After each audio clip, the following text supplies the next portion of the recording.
تجھے پتہ چل جائے نا وہ مہربان کتنا ہے۔ وہ ایک بزرگ تھے تو ان سے کسی نے کہہ دیا کہ اگر آپ کا حساب آپ کے ماں باپ کے ذمہ ہو جائے تو پھر کیسا؟ پوچھنے کے لیے قیامت میں اگر ماں باپ حساب لے تو پھر کیسا؟ بڑے سیانے لوگ تھے جو دل والے تھے، کہنے لگے نہیں، رب کریم ہی ٹھیک ہے، اس لیے کہ وہ ماں باپ سے کہیں بڑھ کر پیار کرنے والا ہے۔ اگر یہ معرفت مل جائے وہ کریم کتنا ہے۔ اور جب بندہ پوری طرح اس کی بارگاہ میں آ کے تڑپ جاتا ہے نا، مولا میں جاؤں کدھر، تیرا دروازہ چھوڑ کے جاؤں کدھر۔ اقبال کہتے ہیں وہ ایک سجدہ جسے تو گرا سمجھتا ہے، 1000 سجدوں سے دیتا ہے آدمی کو نجات۔ تجھے جگہ جگہ جھکنا نہیں پڑے گا اگر تو صحیح معنوں میں اپنے رب کی بارگاہ میں جھک جائے۔ میرے دوست، اگر پتہ چل جائے وہ کریم کتنا ہے، وہ مہربان کتنا ہے۔ میرے رسول پاک علیہ السلام نے تو فرمایا تیری آنکھ سے اگر اس کے خوف سے اتنا آنسو بھی نکل گیا نا جتنا مچھر کا پر ہوتا ہے، تو جس طرح بھینس کے تھنوں سے نکلا ہوا دودھ واپس تھنوں میں نہیں نہ جاتا، جو اتنا بھی روئے نا اللہ کے خوف سے، وہ بندہ دوزخ میں نہیں جائے گا۔ تھوڑی دیر کے لیے ڈر جائے اپنے رب سے، آئے تو صحیح۔ اب ہمیں معرفت غفلت پیدا کرتی ہے، تو آ تو صحیح، وہ تو کریم ہی بڑا ہے، وہ تو مہربانی بڑا ہے۔ حضرت جنیرہ رضی اللہ تعالیٰ عنہ حضور کی صحابی ہیں، ایام جو مکے کے تھے، مسلمانوں پہ بڑی آزمائش کے تھے، انہیں بڑا مارا کفار نے، اتنا مارا کہ ان کی بینائی چلی گئی، نظر آنا بند ہو گیا۔ کافروں کی عورتوں نے تانا دیا کہ تو نے ہمارے بت چھوڑے ہیں نا، تو دیکھنا تیری بینائی چلی گئی۔ تو جناب جنیرہ اللہ پہ بھروسہ، توکل، معرفت الہی کا جذبہ، اٹھ کے کھڑی ہوئیں، کہنے لگیں چپ کرو، تمہارے جھوٹے بت کیا کر سکتے ہیں؟ میرا رب چاہے تو صبح جب میں اٹھوں تو میری آنکھیں روشن ہوں، اگر کریم کرم کر دے۔ لوگ کہتے ہیں واقعی ایسا ہوا، جب وہ سویرے اٹھیں تو اللہ نے ان کی روشنی واپس کر دی تھی۔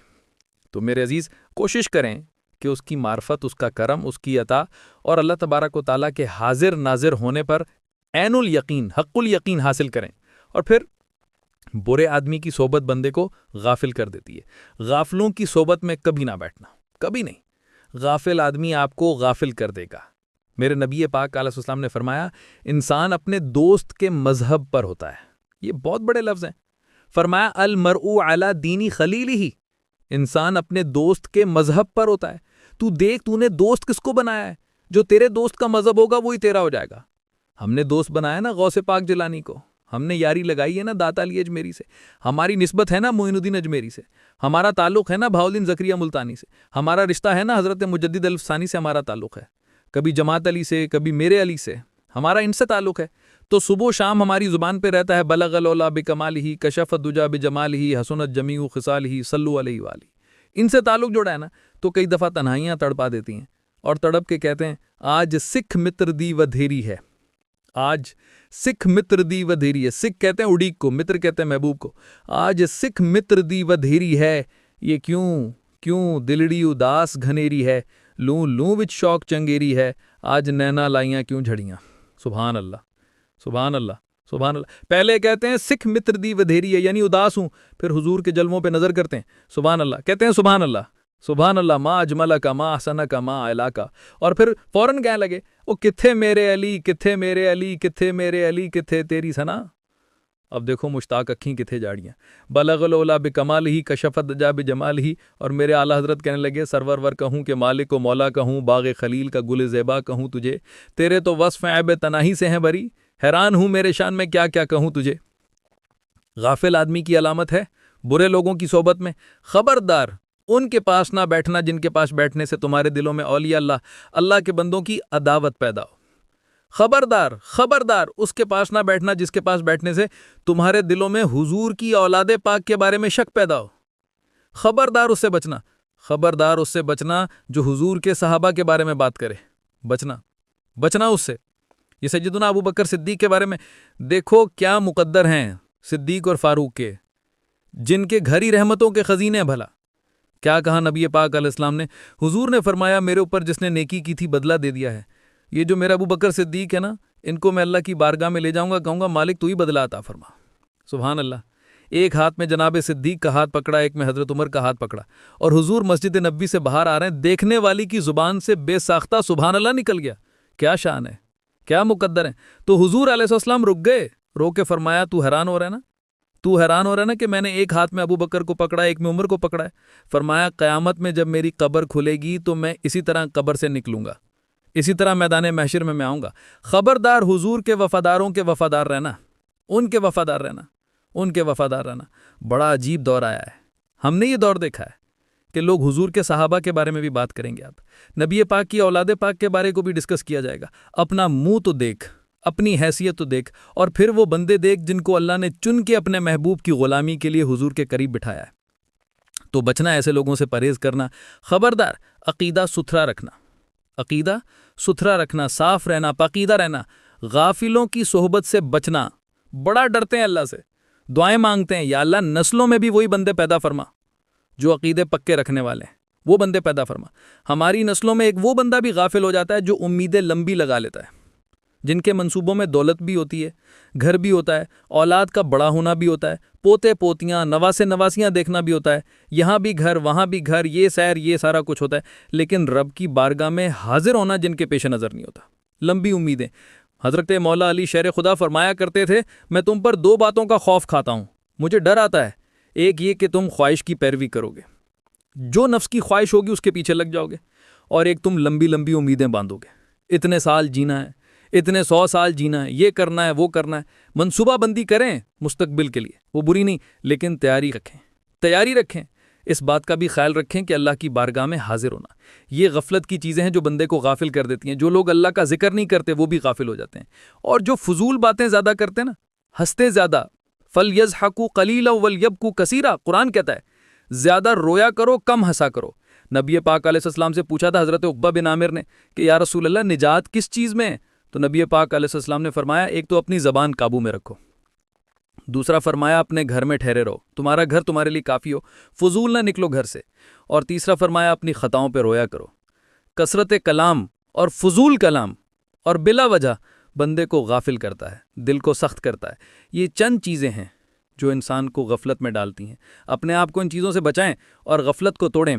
آپ کے ذمے، میرے ذمے جو حقوق العباد ہیں ان کا پتہ کریں، جو اللہ اور رسول کے حقوق ہیں ان کی خبر دیکھیں، ہماری جو ذمہ داریاں ہم کس طرح انجام دے رہے ہیں اس پہ توجہ کریں، اپنے معاملات کو ٹھیک کریں۔ ہم انسان ہیں، کوتاہیاں تو رہ جائیں گی، لیکن جب کوشش کریں گے تو پھر رب تعالیٰ مدد بھی فرمائے گا۔ ایک بات اور کرنی ہے، ایک تو میں نے عرض کیا غفلت کو توڑنا، ایک دوسری بات قرآن مجید کا ایک سبق اور، جب غفلت توڑنی ہے تو پھر لازمی طور پر ایک کام کرنا پڑے گا۔ میں نے یہ عرض کیا تھا کہ پلاننگ نہیں کرنی، فیصلہ کرنا ہے۔ تو فیصلہ کرنا ہے تو کرنا کیا ہے پھر؟ قرآن حکیم نے سورہ بقرہ میں کہا فَاسْتَبِقُوا الْخَيْرَاتِ، یعنی تم نیکیوں کی طرف دوڑو، جلدی جلدی نیکیاں کرو۔ فٹافٹ سے مراد یہ نہیں کہ نیکی جلدی جلدی کر جاؤ، یعنی ٹالم ٹول نہ کرو۔ خیر کے کام میں کل کریں گے، پرسوں کریں گے، عمرہ کر لیں پھر نیکی، پھر حج پھر نیک ہے، بچے ولوں ہو جان پھر میں نیکی، یہ تھوڑا سا یہ کام ٹالم۔ فَاسْتَبِقُوا الْخَيْرَاتِ، نیکیوں کی طرف دوڑو، جلدی کرو، بھاگو۔ نبی پاک صلی اللہ تعالی علیہ وآلہ وسلم نے فرمایا 5 چیزوں سے پہلے غنیمت جانو۔ حضور علیہ وسلم فرمانے لگے ایک تو تم جوانی کو نا بڑھاپا آنے سے پہلے غنیمت سمجھ لو۔ نبی کریم صلی اللہ تعالی علیہ وآلہ وسلم ارشاد فرمانے لگے کہ اپنی صحت کو غنیمت جان لو بیماری آنے سے پہلے۔ پھر حضور علیہ السلام فرمانے لگے اگر اللہ نے تمہیں مال دیا ہے، وسعت دی ہے، تو نیکی کر لو، خرچ کر لو اللہ کے راستے میں، خدا نہ خواستہ تم پر غربت آ جائے۔ اور پھر حضور سید عالم صلی اللہ تعالی علیہ وآلہ وسلم فرمانے لگے اگر تمہیں اللہ نے کچھ فراغت دی ہے، بہت زیادہ مصروف نہیں ہو، تو غنیمت جان لو، جلدی سے نیکی کر لو قبل اس کے کہ تم مشغول ہو جاؤ۔ اور 5ویں بات حضور نے بیان کی، فرمایا زندگی کو غنیمت جانو موت آنے سے پہلے، جلدی سے نیکی کر لو۔ نیکی کے لیے ساری زندگی منصوبہ بندی نہ کرتے رہو، نیکی کے لیے دیکھو نا ہماری زندگی میں یہاں دنیا میں رہ کے چند منٹوں میں وہ نیکی کی جا سکتی ہے جو قیامت کے بعد صدیوں کا ہمارا فائدہ کرے، صدیوں کا فائدہ کرے۔ کرتے نہیں، پلاننگ کر رہے ہیں، منصوبہ بندی کر رہے ہیں، بس تیاری کر رہے ہیں، بس حضرت آپ دعا کر دیں، اللہ تعالیٰ دعائیں بھی قبول فرمانے والا ہے۔ لیکن جو نیکی نصیب ہوتی ہے اسے جلدی سے کر گزریں، اسے فٹافٹ کریں۔ میں ایک گاؤں میں گیا، اب تو خیر وہ دور نہیں رہا، یہ 10-15 سال 20 سال پہلے نا جو نوجوانوں کی مشغولیات ہوتی تھیں ان میں سے ایک مشغولیت یہ ہوتی تھی کہ گندم لے کے چکی پہ جانا ہے، آٹا پسوا کے لانا ہے۔ یہ ایک بڑی، کیونکہ سبھی گھروں کے اندر سال کے لیے گندم سٹاک کر لی جاتی تھی، تو گندم لے کے جانا یہ ایک ڈیوٹی ہوتی تھی۔ تو ایک نوجوان ایک گاؤں میں اس کی مجھے تعریف سننے کو ملی، تو ایک بوڑھی اماں کہنے لگیں یہ تو بڑا نصیبے والا ہے، سارے ہی آٹا پساندہ ہے اور آتے جاتے پوچھ لیتا ہے کہ اماں کوئی، کہنے لگی میرے بچے باہر ہوتے ہیں، یہ مجھے دوائی بھی لا دیتا ہے شوگر کی، میں مریضہ ہوں۔ یعنی خیر جتنی ہو سکے، جتنی میسر ہے۔ ایک میرے سنگی ہیں، تو سڑک پہ کوئی بندہ کھڑا ہوتا ہے نا، اللہ تعالیٰ انہیں سلامت رکھے، بندہ کھڑا ہوتا ہے تو کہتے ہیں میں اس سے پوچھ لیتا ہوں بابا جی کدھر جانا ہے، فلانی جگہ جانا ہے تو کہتا ہے میں موٹر سائیکل پہ بٹھا لیتا ہوں، بندہ دیکھ کے مجھے سمجھ آ جاتی ہے ضرورت مند ہے، کوئی چور نہیں، کوئی ڈاکو نہیں، ضرورت مند ہے، میں اسے منزل تک نیکی جتنی میسر آئے، جس حد تک میسر آئے۔ کیا کہا ہمارے نبی پاک علیہ السلام نے؟ حضور نے ہم سے فرمایا کچھ نہ ہو سکے تو بات ہی مسکرا کے کر لینا، اس پر ہی اللہ صدقے کا ثواب عطا فرمائے۔ فاستبقوا الخیرات، جلدی سے نیکی کر لو، اپنے نامہ اعمال میں روز نیکیاں جمع کرو، کوئی نہ کوئی خیر کا کام روز کرو اور جلدی سے کرو۔ صحیح مسلم میں حدیث ہے، نبی پاک صلی اللہ تعالی علیہ وآلہ وسلم فرمانے لگے جلدی جلدی نیکی کے کام کر لو ان فتنوں سے پہلے جو اندھیری رات کے حصوں کی طرح فتنے ہوں گے۔